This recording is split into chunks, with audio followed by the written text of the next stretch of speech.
maybe you decide that when the board shifts, like the shifting sands of Arabia land. Or Nevada. And it takes the money away, and they don't have it anymore.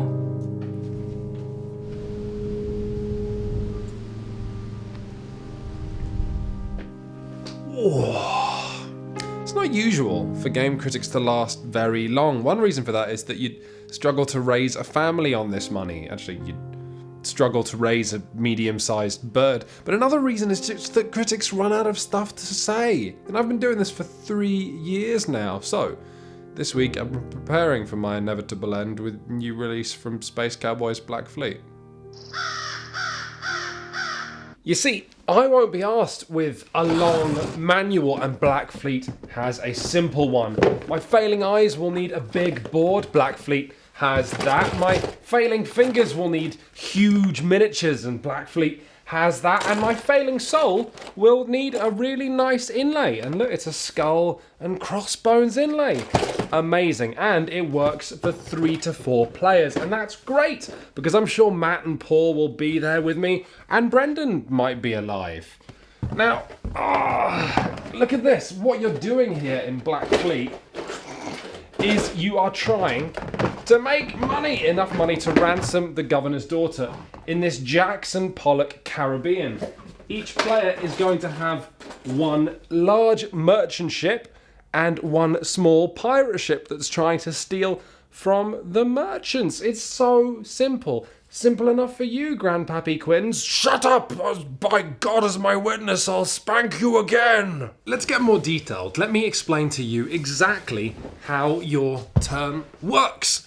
You're going to have 2 movement cards in your hand, okay? You're going to play one of them. And you're going to look at the numbers on that card, which show how much you can move different ships. So first off, your merchant, which has cubes on it, indicating that it's heaving with valuable goods, is going to move, say, 5 spaces on the card you played. 1, 2, 3, 4, 5, and there's a lovely do, like you're playing a board game and you're a kid again as you count the spaces off. It's nice. So they're just trying to deliver cargo. Meanwhile, your slim little pirate, which wants to rob other players' merchant ships and then bury the treasure in beaches around the board, is going to be moving 1, 2, 3, 4, looking for prey. Meanwhile, you also get to move one of the 2 enormous navy ships in the middle of the board, and these things can sink pirates. It's like a crap ecosystem. So then you're going to look at your card and you're going to see, I can move the purple one 2 spaces, and you're going to go, do, and immediately, this is one thing, and it is tremendously personal, okay? Everyone is just trying to get through the day, but getting through the day involves ruining other players' turns, not least because this weird, cramped Caribbean often has really tiny 1-lane highways between the islands, and that means that you just can't get through. So even the merchants end up getting in people's way, and that's before you start robbing and sinking one another. Let's get this straight. If you want a simulation, if you want the smell of tobacco heaving from your cargo holds and dangerous storms getting you worried, you want Merchants and Marauders, and I'll include our link to this excellent board game in the video description. If you just want a fist fight in an elevator that's going to have your friends giggling and playing with big chunky components, this is it. You know what else I like? The fact that the miniatures offload your job of remembering stuff to the physical nature of the game. Like, look, you always know that merchants carry 3 cubes because they've got 3 cube slots. And you always know that pirates, when they show up, only ever mug you for 1 cube because they've only got 1 cube slot. And then they can't mug you again because they're full and they have to go away and bury it. It's just good design. Actually, it's kind of just design full stop. It's amazing how doing this job makes your standards slip. But Black Fleet is not some, I have no idea what happened there, stodgy strategy game, okay? It's not, very importantly, a game of counting spaces so your merchant ships always take a route that leaves them just out of route of the nearby pirate ships, of moving the navy vessels into the mathematically best catchment zone. No. Because of these fortune cards, kind of take that cards, which we should really have a better name for them right now. Shut Up and Sit Down tends to deride these. Special one-shot powers where players get hands of them and goes, ha! I've broken a rule and now I've done this thing that you couldn't have expected. We don't like them often because if your game isn't exciting or surprising enough, probably there are problems with the mechanics themselves, and these decks of cards are always just a kind of gum that sticks games together and stops players from noticing the game they're playing isn't enormously well designed. But in Blackfleet, they work, as they sometimes do, because in tweaking the rules constantly, players can never be sure that they're making the right move, so they stop calculating and start going by their gut. They start having fun. And you know what? Because they're also quite funny. If your merchant ship escapes a pirate and then the pirate catches up with them using a tidal wave that neatly carries them over an island, allowing them to catch up and mug you, that's going to be funny for everyone, probably you as well. When you likewise manage to escape a pirate blockade, a lot of pirates blocking my way, using a whirlwind. If there's just a sudden whirlwind and you go up and then whoop, and you swap locations and then you carry on your way and you dump your cargo in port immediately, that's funny. And if you approach Blackfleet with this kind of heart, the game will show you heart back. Lots of just funny stories of the merchant that gets dogged by a pirate ship the entire course of its journey. That player's screaming at you the whole time and finally you remove his last cargo cube and sink him just outside of the port. Or the pirate who gets sunk by the purple navy, goes away, and then the player brings him back, and then a freak wind pushes the navy vessel all the way to the corner of the board again and sinks your pirate. None of these things are frustrating because they're all just tiny setbacks. You know, Blackfleet is about nickel and diming your way to glory. Speaking of which, the nickels and dimes that you're playing with are actual really nice metal coins. I said this before somewhere on Shut Up and Sit Down, but why is it metal coins are so exciting in board games and so boring in real life? But wait, we're not across this ocean of nonsense just yet, because before buying the Governor's Daughter that wins them the game, players also need to buy all of their upgrade cards that are unique, randomized, personal to you at the start of each game. And these are traditionally another American-style board game mechanic that we make fun of, because I don't care that you're paying 5 gold coins to marginally increase the power of this on your turn. I'm disinterested. In Blackfleet, though, it's another example of how these mechanics can be made to work best for 3 reasons. The first of which, the upgrade cards are released with an amount of flair, of theatre, because suddenly someone delivers a load of cargo and flips a card and says, yeah, I know the person who's in this town now, so I'm going to get how much money, you say?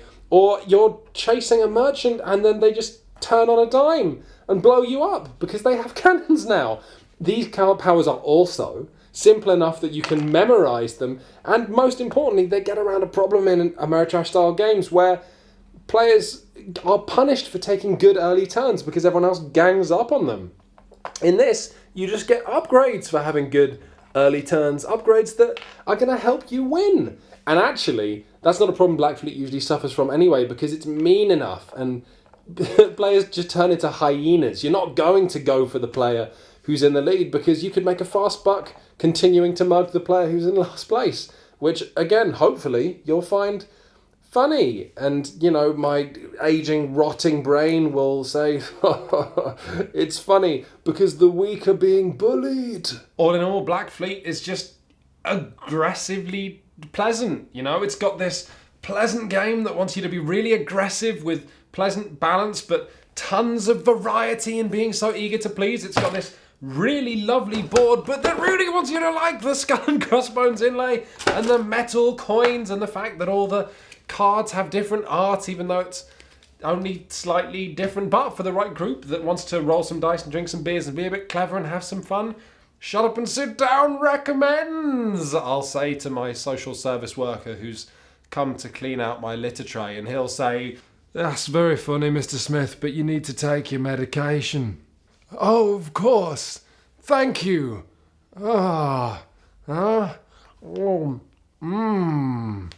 Goodbye. Right, same time tomorrow.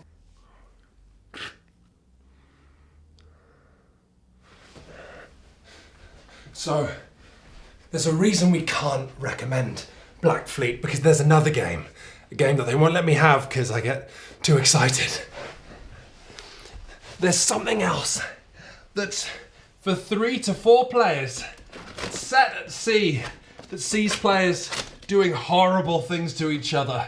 And if you haven't heard of this one, boy, are you in for a treat? It's called Survive, Escape from Atlantis. Patron saint of elderly board game reviewers, Tom Vassell, has a super good point, which is that while board games fall in and out of print, and that's annoying, the really good ones don't go away. Which is why it's relevant that the edition of Survive you can buy today is the 30th anniversary edition. Oh my goodness. Now, if you take one look at this board, you can see something magical is going to happen. We've got an island that is packed with civilians. We don't seem to have enough boats for them. We have the fact that if you remove hexes, you reveal sea underneath. There are sea monsters here. And if we just rotate the camera, then you can see that set off to one side are a load of tiny sharks. We've said before that games that get players excited during setup and rules explanations are the best, frankly, and Survive could be the mother of all of those. You give your players a very simple, appealing objective. Get to the safe islands in the corners of the board. You give them a terrifying obstacle. The continent is sinking. There aren't enough boats. There's a documentary's worth of horrible, huge sea monsters out there. There are rules for swimming. And then you crown this cocktail with a nightmarish twist, which is when the setup starts, nobody's people are on the board. So let's say I'm playing red. And then you tell everybody to look at the bottom of their people. And you'll see that everybody has a different tiny number. Can you see that? Printed on the bottom. That's a 1 and a 4. And those are victory points you'll get for getting these people safe. So the 4 might be a Pop Idol and the 1 might be a Brendan. And then you get everyone to place all these people on the board. But the twist, once the game started and you've put your people down, you can never look to remember which is which ever again. Till the end of the game. Then you find out you've just rescued loads of Brendans. Survive loses none of this momentum as you all go splashing into turn 1. See, first off, in your turn, you're going to have an amount of movement points that in this turn I might spend moving my red men all into boats. Once you've spent your movement point, you pick up any tile, starting with all the desert tiles, then all the forest, then all the mountains. You look at the reverse of that tile. It's going to be a power you can use later. Or, in this case, a whale just appears. The beach sinks and a whale just bursts out from underneath it. See, evocative, thematic. And then finally, you roll a dice to see what flavour of sea creature you can move. I can move one of these sea creatures. My boat's over here, so I'm just going to move this one all the way over there. And that's the game. And like Shut Up and Sit Down favourite Galaxy Trucker, the really important thing here is Schadenfreude. Sea monsters smash boats, whales smash boats, sharks eat swimmers. And when that happens to you, you're not too fussed. You know, the emotional payoff there is not much. But because there are more players than you, mostly it's going to be happening to other people. And the Schadenfreude payoff when you dodge this terrible, terrible occurrence is fantastic. You are laughing and dodging bullets for the whole game. Very quickly, you'll go from having that neat board like this into something like this. Sharks devouring swimmers, whales smashing boats, sea monsters smashing everything. Oh God! Survive might be the example of how effective and important theme can be for a game, because the game here is good. We'll get back to the theme in a minute. It's great, in fact, and it's flexible, which I've realised now is the most important trait for a family game, because the very young or drunk can just delight in causing chaos and smashing boats. The slightly older kids can try and win and get their people to shore. But if you're clever, you know, the kind of teenagers can try and remember where their high-value people are and get them to the shore first. Or the totally insane, like hyper-competitive grandmothers of the world can remember where their people are and also watch other players and figure out who's valuable. Because, of course, nothing stops you using a whale to crush a boat that you have people on if you think it's worth more points to your opponents. But with that theme, though, somehow board games have got to the point where most of the games on my shelves are fantasy or sci-fi or historical, and that's fine. It certainly sells well, but Survive plays with something so much better because it plays on very real human fears and experiences, you know? The idea of the boat you're on being smashed by a whale and suddenly you are treading water in shark-infested waters, that's terrifying. Being stood on a mountain and watching forests disappear beneath you, you know, you get a picture in your mind's eye. Or just the hilariousness of having two players from different teams in the same boat, literally in the same boat, and then watching them argue over which way to go because there's a sea monster over there, but there's loads of boats and whales over there. It's funny. The whole experience is just elevated. And going on the record now, real fears of humans to do with water is better than elves. If you want to expand survive, then there are giant squids and there are dive dice that let monsters dive around the board and making it more complicated. And Mr. Smith, were you talking about expansions again? So what if I was? You can't keep me cooped up in here forever.